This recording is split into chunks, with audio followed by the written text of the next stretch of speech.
Welcome to Collision, the podcast where we discuss the fun and sometimes complicated collision of real life and trusting God.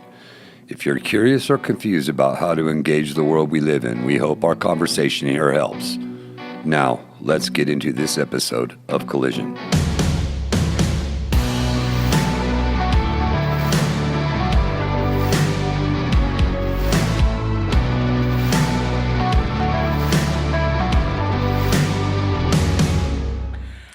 Well, welcome to the Collision Podcast. Today, man, I'm excited because Doug Schmidt is sitting in James Johnson's chair today. James is on vacation, and so good to have you, Doug.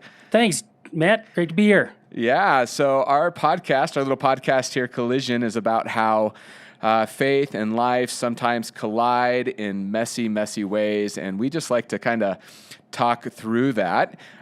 For those who don't know you, you've been on staff for about a decade or more at Crossroads. Yeah, about that, 2009. Yeah, and you've largely worked in our engagement. And while you do a lot of things at Crossroads, primarily your job is to help people walk through and tell their story and get ready for baptism. And so what is like the most fun part of your job?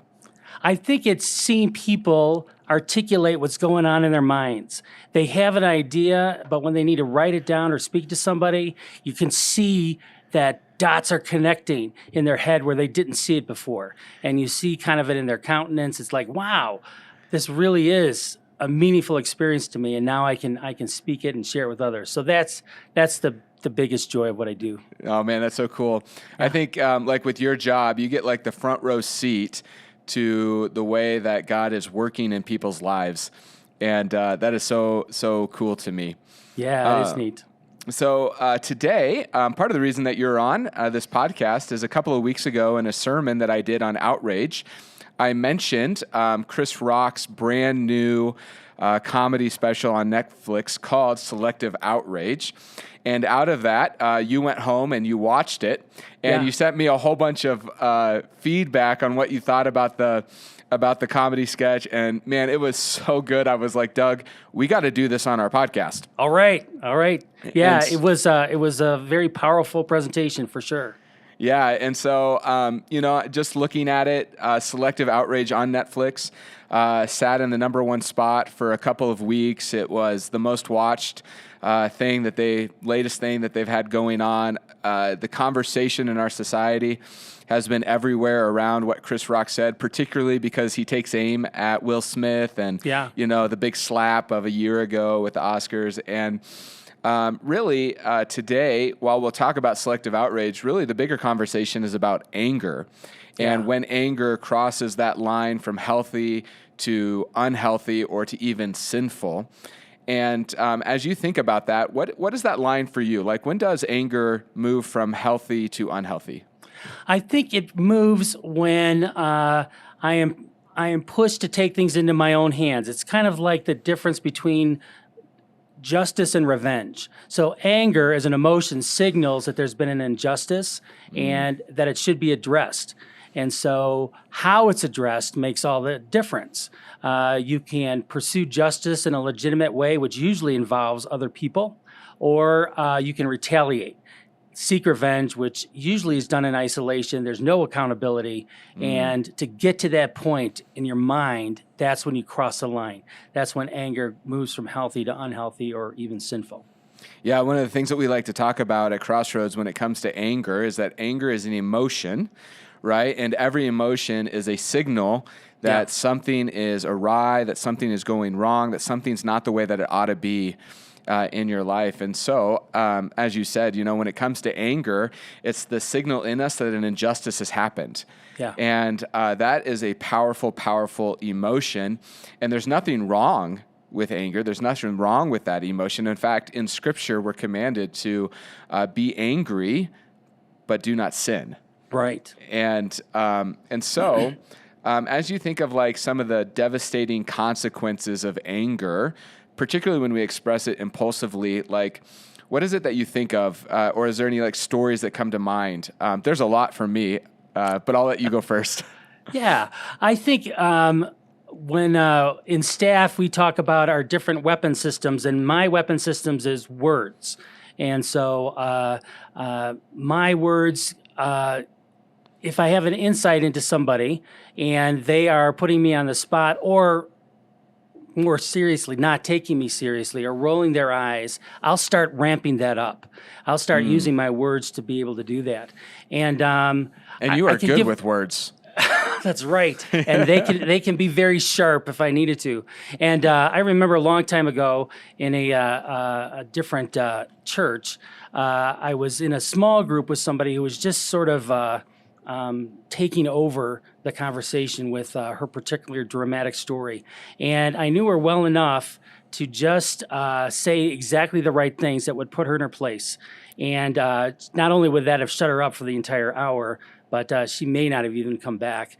And I remember the words formulated in my mind and in my head. And as I was about to speak them, I could hear the Holy Spirit say, "Be merciful to my daughter."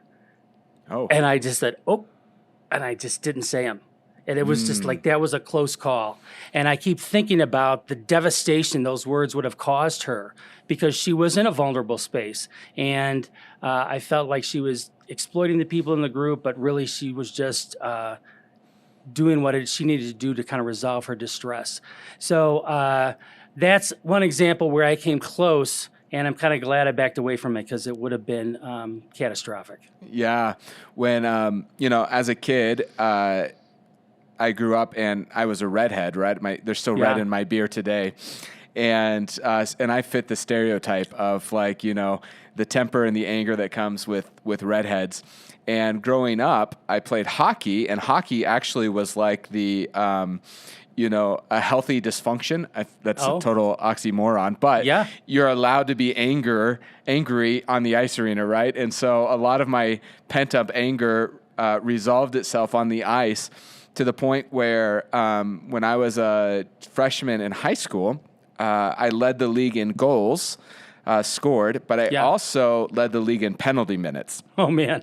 and after the season, my dad came up to me, and hockey is not a cheap sport to play. Oh. He came up to me and he said, I do not pay these thousands of dollars to watch you sit in the penalty box. Okay. If this is the course that you're going to take, you can pay for your own hockey. Well, I loved playing, and I didn't have the money to pay for my own. And so the next year, cleaned up what that looked like. And really, I would say that was kind of the beginning of God really dealing with my anger. Like, he revealed that through my dad in a way that, as a sophomore in high school and really through college, began to deal with the anger of my life. And it wasn't because of, like, the anger that I experienced because of, like, hardship or trials that came so much. Really, it was because I just had that short fuse. Yeah. And if you didn't do what I wanted you to do, that was injustice to me. Yeah. Oh, for sure. And so that was really the beginning of God really starting to come alongside me, reveal things, and go, Matt, do you always need to be in control? When someone doesn't do what you say, is that really a means for lashing out? And really started wrestling with that.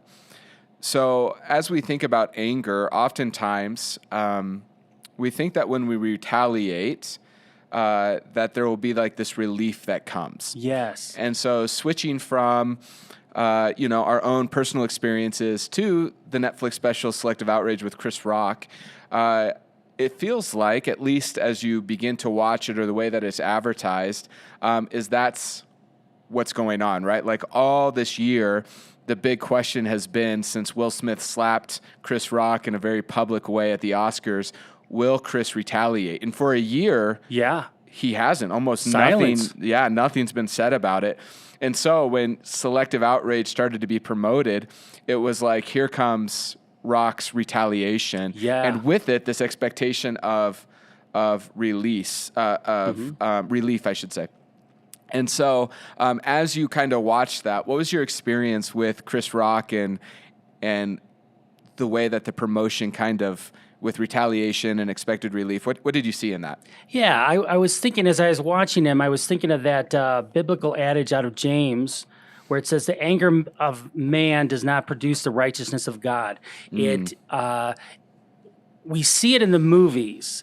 And we think, okay, in fiction, that happens. But in real life, what tends to happen is the tables are turned. And basically, if you look closely, Chris is practicing his own version of selective outrage. He is mad about things that he has done, but people have done it in different ways. And so for some reason, how they do it is worse. And so I think also as you saw the special progress, you could kind of see the weight on him, that he was delivering his lines and people were laughing. And sometimes there was silence from the audience. Yeah. And he would say, oh, yeah, we're going to go there. And so, the professional that he is, I mean, he turned it around. He probably expected that. But you could kind of see the weight on him saying, I don't know if this is going to have the effect that it has, because Will Smith isn't there to defend himself. Jada is not there. Yeah. He has the stage. He's got millions of people watching him. And kind of like Will had millions of people watching him slap Chris. Yeah. And so, I think it was when you see post interviews with Will Smith, you see this lack of satisfaction in that. He said, oh, yeah, that was a bad day. I should not have done that. And so I think that ends up be the you see it even in the criminal world, where gangs get focused on killing other members, and they do it, and there's just this emptiness. Yeah. So intense. Sometimes they take their own lives. It's like, oh, that didn't satisfy me like it was, and so all there is an abyss and emptiness. So I think Jesus is warning us about that. Just warning against retaliation, stepping back and thinking about, okay, how can I express my anger that's legitimate in a way that's healthy and will provoke the change that's good for everybody? Yeah. As you speak about that, I think of how this is depicted in culture. And one of the, biggest movies that just recently came out is John Wick Chapter 4. Yeah. Which, all 4 Wicks are about this revenge and retaliation. Even in Chapter 4, one of the main characters is asked, like, what's his end game? John Wick asks him, what's his end game? And he says, to allow you to do what you do best, which is revenge. Wow. And it's like all of the movies are searching for and then give the promise of, in Chapter 4, that when revenge is done, when retaliation has happened, then you will experience peace. Yeah. And there's a promise that runs through the movies that's actually even fulfilled within the John Wicks, of where that promise comes to be. And it's like, that's just not the way that the world actually works. And one of the things that you and I both noticed in the Chris Rock special is when he revealed in one of his joke spaces where he started to actually target his daughter. Yes. And made fun of how spoiled she was, and going to this elite high school, and made the comment around his ex and his daughter and the lawyer, right? All this kind of stuff, and just targeting his daughter with his selective outrage. And I would say that was probably the second most uncomfortable moment. Yeah. The first one was the abortion jokes that he was making right. for me. Yes. But the second most awkward moment, or the place that I felt so much tension, was when he was targeting his daughter. Yeah. And I thought to myself, how is this ever going to end well? Right. And now that you mention it, that's something he kept silent about for 3 years. He said nothing for a year about Will Smith, and for 3 years with this daughter. And basically the context is his daughter got in trouble on a overseas field trip. Yeah. And whatever she did got her on the docket to get kicked out of school. So his daughter, his ex-wife, the mom, and the other kids, they all got lawyers. And he came upon his daughter kind of laughing about it. Says, listen, I'm going to get out of this. This is not that big a deal. And he said something inside of him snapped. It was I guess, an expression of anger. And now you look at it, and I don't think the silence was right, But his anger led him to go to that dean and say, "You need to kick my daughter out because it's going to be best for her." And I'm just thinking now, maybe that was a healthy expression of anger to say, "Listen, I'm not going to hold you accountable. I'm not going to sue you. You need to do the right thing." Yeah. And then he kept silent about it, for 3 years. The unhealthy part of that was none of the people knew about it until the Netflix special, and they were going to find out about it then. And who knows what the relational consequences of that would be with his daughter. I mean, he spoke very affirming of her on the one hand, but it's one of those things to be surprised like that in public. And I think that is also kind of a driving force of a lot of unhealthy expressions of anger is if we can make them public, if we have an audience, if it's a Jerry Springer kind of thing, well, that's going to amplify what I want to accomplish, and the person I'm targeting is going to admit that I'm right, or they're finally going to take me seriously. And when you look at Will Smith's response to Chris Rock, none of that happened. Yeah. There's threatened lawsuits, and Jada's saying, these two men need to grow up and work their stuff out, and none of that's going to happen. And so it just becomes this, flinging barbs at each other, and for the most part, it's entertainment in our culture, but it doesn't accomplish what Chris or Will want to have happen. Yeah. At the end of the day, the unhealth in that relationship and the way that it's playing out in the public for the consumption and in this case for laughs is so devastating. One of the parts in the special, Chris actually points his anger towards the women collectively in his life. And one of the things that you pointed out in that is that you could actually see, or you actually felt like this intense burden that you described as like Solomon-esque in his affect. Like, explain what you saw in that part of the comedy skit. Well, I think for people like Chris Rock or even celebrities who have a lot of wealth and a lot of fame, basically like Solomon did, they are sitting and trying to find meaning in what's going on, and they've lost their ability to trust the people in their circle. So you see this with Solomon in Ecclesiastes, where he's saying, I'm making all this money. Who's going to take it from me? Who's going to get it when I'm gone? Who is vying for it? And so Solomon had a crisis of meaning that we see in Ecclesiastes, and I was seeing that with Chris Rock, where he was talking about attempting to date again, and the difference between dating different ages of women. And at certain ages, basically he was trading. He was trading money for sex. And he said in the beginning, I'm a loving person. I want to have a real relationship. But in real life, he's saying, I just don't even think that's possible. I have so much here that people just want to exploit me, and so I can't trust them. And so I think you see that a lot in other comedians like Jim Carrey, Dave Chappelle, Bill Burr.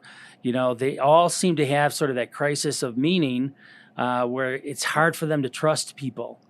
And that's what I was thinking in terms of kind of seeing Solomon struggle here, because he bragged openly about the number of women he slept with, but he can count on one hand the women with whom he held hands. And for him, that was a meaningful expression of intimacy, more than all this other vulgar stuff he was describing. It's like, if I can hold a woman's hand, I know she's got my back. And he seems to have lost that. And I don't think being in a retaliation kind of mindset is going to help that either, because, women think, well, if he did it to that person, he'll do it to me. When am I going to end up in a skit? And so absolutely. That doesn't sort of go a adds, long way for adding trust. that can be adding to his distress as well. Yeah, and I think that as you're talking, like the point of like Solomon, right, that Chris is moving into, is the it's all futile. Right? Like there's this lack of this purpose, that all of life is futile. And even as he begins to embrace that philosophy, I guess, he started to like normalize the adultery, right? Yeah. He normalizes adultery, saying that we have all, everybody's been cheated on, which is not true. Right. You know? And one of the insights that you actually made is that his take on adultery is actually the same take that Will and Jada are trying to promote when they push forward their open marriage, right? Right. And the reality is whether it's, trying to normalize adultery or open marriage, neither of them is completely sustainable. No. Even though internally they're trying to convince us, or we try to convince ourselves that this is okay. Yeah. And so in that, when we get to, and looking at Solomon, like when we get to that point of all is futile in the world, Solomon actually gives us an answer that begins to relieve some of the tension that we feel. I was just going to let you speak to that. Yeah, in the end, towards the end of Ecclesiastes, says the end of the matter is this: fear God and keep His commandments. Yeah. And so Solomon sees that Moses said, "Don't multiply wives to yourself," and he was making political arrangements, and then basically to pacify these wives and concubines, he would compromise in terms of temple pagan worship and setting up sacrificial sites. And so the people of Israel would see this and saying, Solomon, what are you doing? And he says, I'm the king. I need to do this. It's just political. It doesn't really mean anything. And when in fact it does mean something. It does affect the people that he's leading. And it affects him internally, that he says, okay, I'm compromising this. Again, because I think he is, like Chris Rock, says, I need to fix this woman's roof, and I need to pay her car bill, and I need to pick up this bill she wants me to pick up, and if I do that, she'll stay with me. Maybe I'll have this semblance of meaning when in fact it's just all empty. It really is just trading one thing for another. And so I think Solomon experienced this, and he came to the end of his life saying, I just got to go back to the foundation, fear God and keep His commandments. And the commandments are don't commit adultery, commit yourself to your wife, and that's it. And you're not going to experience all this turmoil. And I think part of it too, either with Will Smith and Jada and Chris, that they're all trying to relieve this distress that they're experiencing.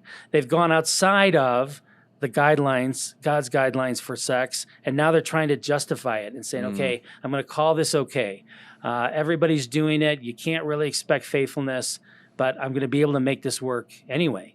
And, you even see it in the Bible. There are multiple examples of polygamy, and none of them are successful. No. I mean, and most of them and most of them end in anger, right? Yes, they do. Because the satisfaction's not there, and then the frustration and the anger actually play itself out because they can't find the satisfaction in the thing that they're looking for. That's right. And you see it in the kids coming out of, from different moms, and the tension there. And so it's one of those things where you just go back to, what does God say about this? And it's rarely difficult. Yeah. It's just like, this is the thing you need to do. You need to commit yourself to your wife, to one person. There are 4 different types of love. Romantic love, you focus on one person, and then you're free to express in healthy ways love for other people. Yeah. But you cross that line, you go beyond it, and things just start falling apart, and you start rationalizing, how can I get back? And again, with Solomon, he had everything. Yeah. And he realized, without God, it's kind of meaningless. I have all this stuff, but I don't have the ability to enjoy it. Yeah. And so, he said, just go back to square one. Go back to where you started. And I think a part of the value in Solomon's life is actually the wisdom that we're taught through him, right? And that wisdom really is the beginning. It all begins with God and the pursuit of God, and how wisdom is then given to us to really navigate this life. And having walked through both marriage counseling and pre-marriage counseling, when we talk about the way that the world views in this regard sex, right? And in Chris Rock's view, sex is nothing more than an exchange, right? Yeah. When holding hands is more significant than the act of sex. That's probably all you need to know about his, about what he's believed about the most intimate expression that people can have. Yeah. And when Solomon is going down this, or when we look at the biblical literature, when it comes to marriage, and we paint the picture of the way that God wants us to live, when it comes to the sexual part of our lives, like the understanding of it, more than I can probably count, has led people to tears in my office, because at the core of who they are, it's what they desire. Yeah. And I think that that's what Solomon's getting at is, when we follow the commandments of God, when we fear him, that healthy respect of, he said, this is the way that I've designed it to be. And when we experience that, man, satisfaction flows into our lives. So speaking of satisfaction, I imagine that part of the reason that Chris did this special is because of what he actually got paid. Oh, right. Yeah, he got $40 million for 1 hour's worth of work. And so that was outrageous, and probably made a few actors and NFL players jealous. And so, but I also think, like Solomon, at some point, you just have so much money that it just doesn't make any difference. Yes. And I expect that he has people he has to pay and expectations. And it says, yeah, I've got all this money, but who's coming after it? Yes. And so that's it's a powerful adage. And he even talked about that. He said, I've made millions of dollars, and I'm paraphrasing, I've spent this on trying to find love.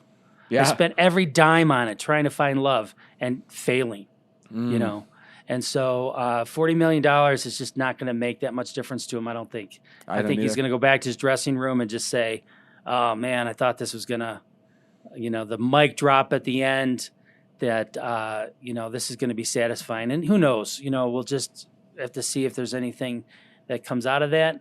But, again, there's no repentance from Will Smith or Jada on it. They're just digging their heels in. And, wow, what are you going to say? What are you going to say? And pretty soon people get bored with it. And, they go on to the next sort of infighting between celebrities and, what's next. And there's a lot of vicarious, like you had mentioned, in movies, we see that. And people vicariously live through celebrities and their crises. Yeah. And it helps them, in some cases, not to deal with their own stuff or say, well, my life isn't that bad. Yeah. And so... So it becomes one of those things where there's always a market for it. People will always consume this because they're trying to work out their own distress. Yeah.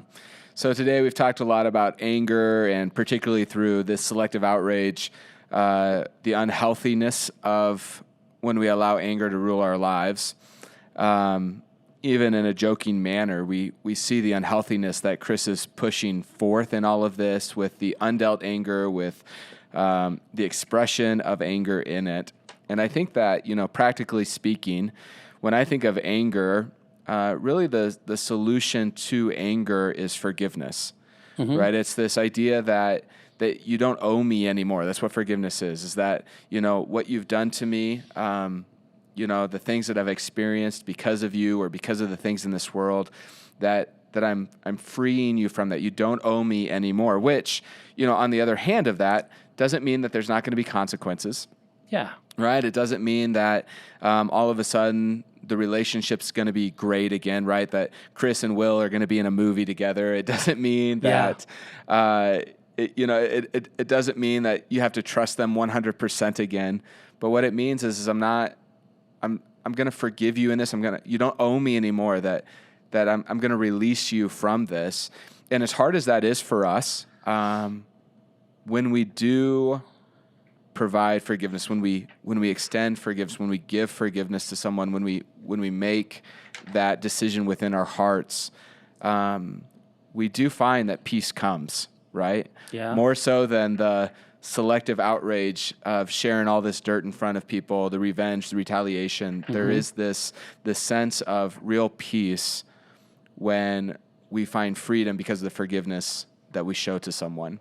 Yeah. So as we kind of wrap this up, what would be, if somebody's struggling with anger, selective outrage, what would be one or two practical steps that you would give to them?